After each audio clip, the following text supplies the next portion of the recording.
याद रखना ये सब। चलो हम हिमांक का अनुमान बताने जा रहे हैं। तो इसको इंग्लिश में बोलते हैं डिप्रेशन इन फ्रीजिंग पॉइंट। हम बताए थे कि हमेशा जब भी हम बात करेंगे तो क्या कहेंगे कि जब भी किसी, ये हमारा जल है, ठीक है, और जल में हम कोई क्या मिला रहे हैं, अवाष्पशील विलेय। क्या मिला रहे हैं? तो जल में जब हम कोई अवाष्पशील विलेय मिला रहे हैं, जैसे चीनी हो गया मान लो, अवाष्पशील विलेय, तो क्या होता है, ध्यान से देखो। हमने बताया था इसका वाष्प दाब कम होता है। इसका वाष्प दाब क्या होता है? कम। वाष्प दाब में क्या आता है? कमी आता है। बताया था ना कि अगर प्योर वाटर का अगर वाष्प दाब 792 मिलीमीटर Hg है तो मिलाने पर उससे कम हो जाएगा, हुआ ना? इसी को क्या कहते हैं? वाष्प दाब का अपेक्षिक अनुमान। अब उससे कोई मतलब नहीं है। जल का क्वथनांक कितना होता है? क्वथनांक नहीं, अब हमको हिमांक से मतलब है। तो जल 0 डिग्री पे जम जाता है। कितने डिग्री पर? 0 डिग्री। तो शुरुआत में जो डिफिनीशन है वो किसका डिफिनीशन है? हिमांक का। किसका डिफिनीशन है? हिमांक का। तो हिमांक क्या होता है? जब किसी निश्चित ताप पर कोई द्रव का द्रव जो है जम जाए, कोई द्रव क्या हो जाए? जम जाए। जम जाए मतलब हिम हो जाए, उसको हम, उस ताप को हम लोग क्या बोलेंगे? हिमांक। क्या बोलेंगे? जैसे पानी कितने डिग्री पे जम जाता है? 0। ठीक है, तो वो 0 डिग्री जो है वो पानी का वो क्या कहलाएगा? हिमांक कहलाएगा।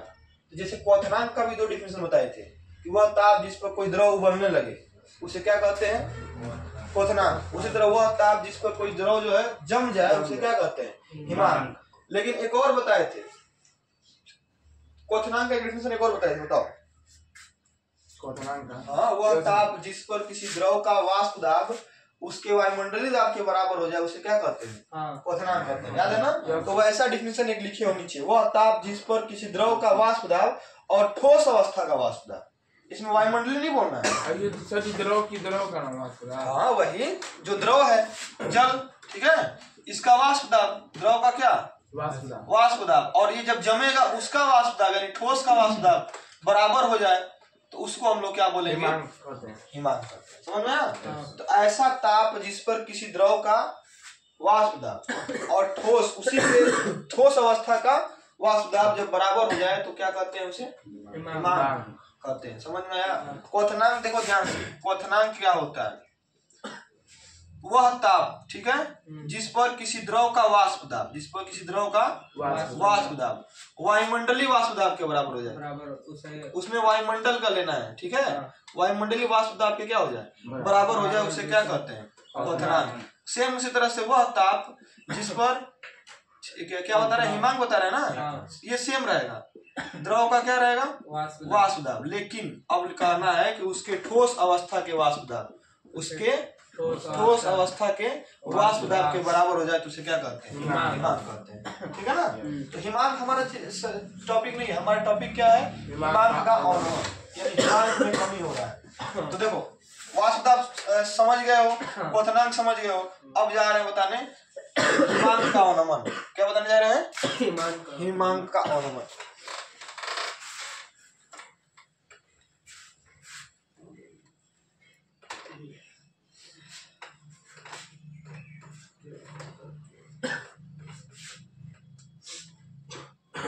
देखो, तो जब किसी शुद्ध जल में या शुद्ध विलायक में कोई अवाष्पशील विलेय मिलाते हैं तो उसका वाष्प दाब घटता है। उसका वाष्प दाब क्या होता है? अगर ये 792 है तो ये उससे कम हो जाएगा। 700 मान लो 90 हो गया। कितना हो गया? 790। ठीक है। और वाष्प दाब अगर घटता है तो उसका हिमांक भी घटता है। उसका हिमांक भी क्या होता है? घटता है। ठीक है। अगर इसका हिमांक मान लो, अगर इसका हिमांक 0 डिग्री सेंटीग्रेड, या पॉइंट में हम कर रहे हैं तो 0.23 डिग्री सेंटीग्रेड है। अगर मान ले रहे हैं किसी द्रव का 0 कितना है? 23, तो इसका जो वो होगा, इसको जो हटा दे रहे हैं, इसका जो हिमांक होगा वो उससे कम हो जाएगा। 0 कितना हो जाएगा? 20। समझ में आया? अब रीजन क्या है? एक रेस वाला बताए थे, ध्यान देखो। ये कितना है? 792, यानी हमको 792 तक पहुंचना है। ठीक है। और इसमें कितना है? 790। और दोनों स्टार्ट एक साथ कर रहे हैं सब। बताओ कौन पहले पहुंचेगा? 792 वाला पूछेगा। 792 दूर होगा, 792 दूर होगा, 790 पहले होगा। तो ये पहले पूछेगा ना, समझ आ रहा है? अगर मान लो हम किलोमीटर में ही कर दें तो ये 792 किलोमीटर है और ये 790 किलोमीटर, तो ये 2 किलोमीटर कम चल रहा है, तो ये पहले पहुंच जाएगा। और जब ये पहले पहुंच गया यानी इसलिए आसानी से जम गया, कम ताप पे ही जम गया, समझ में आया? तो इसका क्वथनांक कम है। किसका क्वथनांक? इसका क्वथनांक कह रहा है हिमांक। तो ये ना बोल रहा है कि जब किसी शुद्ध द्रव में कोई अवाष्पशील विलय मिलाते हैं तो उसका वाष्प दाब कम होता है। वाष्प दाब कम हो गया, और जब वाष्प दाब कम हुआ तो जो जिसका कम हुआ है वो आसानी से पहुंच जाएगा, यानी वो जल्दी जम जाएगा। तो किसका हिमांक कम हो गया? इसका कि इसका? हिमांक। हाँ, इसका विलयन का। और इसके पहले क्वथनांक का हो रहा था कि क्वथनांक में वाष्प दाब बढ़ जा रहा था, 794 हो जा रहा था। समझ में आ रहा है? क्वथनांक में जब वो मिला रहे थे तो वाष्प दाब क्या हो रहा था? वाष्प दाब घट रहा था। इसमें भी इसको छोड़ दो, क्वथनांक पढ़ लियो ना। तो हमने क्या देखा कि जब भी किसी शुद्ध द्रव में कोई अवाष्पशील विलय मिलाते हैं तो द्रव का वाष्प दाब क्या होता है? घटता है। और हिमांक में भी कमी आती है। हिमांक में भी क्या आती है? हम बता चुके हैं कि अनमन मतलब कमी, तो लिखना है हिमांक में कमी आती है। और हिमांक में आई इस कमी को हम क्या करते हैं? हिमांक का अनुमान। जितना कमी आ रहा है उसी को क्या करते हैं?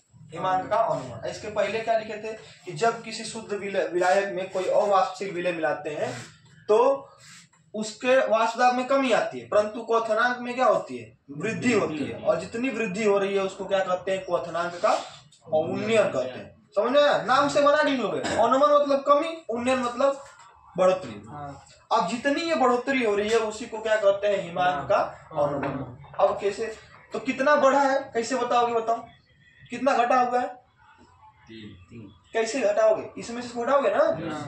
तो यानी कि इसका शुद्ध वाले का हम बताए थे कि नॉट लगाते हैं। क्या लगाते हैं? नॉट। तो ये फ्रीजिंग पॉइंट है, इसीलिए यहाँ पे TF लिखेंगे। क्या लिखेंगे? TF।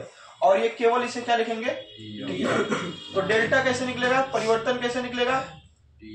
TF नॉट में से हम TF को क्या कर देंगे? माइनस कर देंगे। इसके पहले क्या आया था? फार्मूला याद होगा, delta TB equal to TB minus TB not था, ये याद रखना। ठीक है? लेकिन इसमें ये वाला इधर आ गया क्योंकि इसमें ये ज्यादा है, इसमें ये ज्यादा था। ठीक है?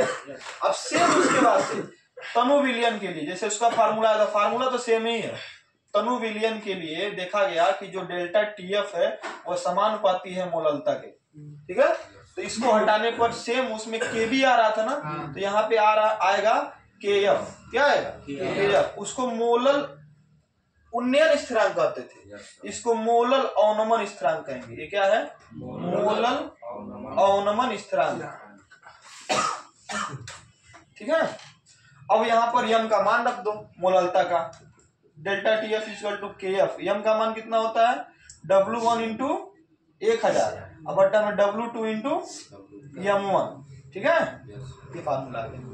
समझ आया सबको? तो क्या दिख रहा है? ध्यान से देखो, 2 टॉपिक, एक है क्वथनांक का उन्नयन, ठीक है, और एक है हिमांक का, हिमांक में अवनमन। और दोनों टॉपिक एक ही है, मतलब एक ही जैसा है। ये हमने जल है, जल में हमने कोई अवाष्पशील विलय मिलाया, ठीक है, तो याद रखना बॉइलिंग पॉइंट जो होगा बढ़ेगा। बॉइलिंग पॉइंट क्या होगा? बढ़ेगा। लेकिन फ्रीजिंग पॉइंट घटेगा। फ्रीजिंग पॉइंट क्या होगा? घटेगा। और जितना बॉइलिंग पॉइंट बढ़ रहा है उसी को बोलेंगे क्वथनांक का उन्नयन। क्या बोलेंगे? और जितना फ्रीजिंग पॉइंट घट रहा है उसी को बोलते हैं हिमांक का उन्नयन। ठीक है? इसका फार्मूला कैसे निकलेगा? इसका हो जाएगा delta TB equal to TB minus TB naught. ठीक है? और इसका कैसे निकलेगा? तो delta TF equal to TF naught minus क्या हो जाएगा? TF। समझ आया? बाकी दोनों का फार्मूला सेम है, बस KF के जगह पे KB है, F के जगह पे B है।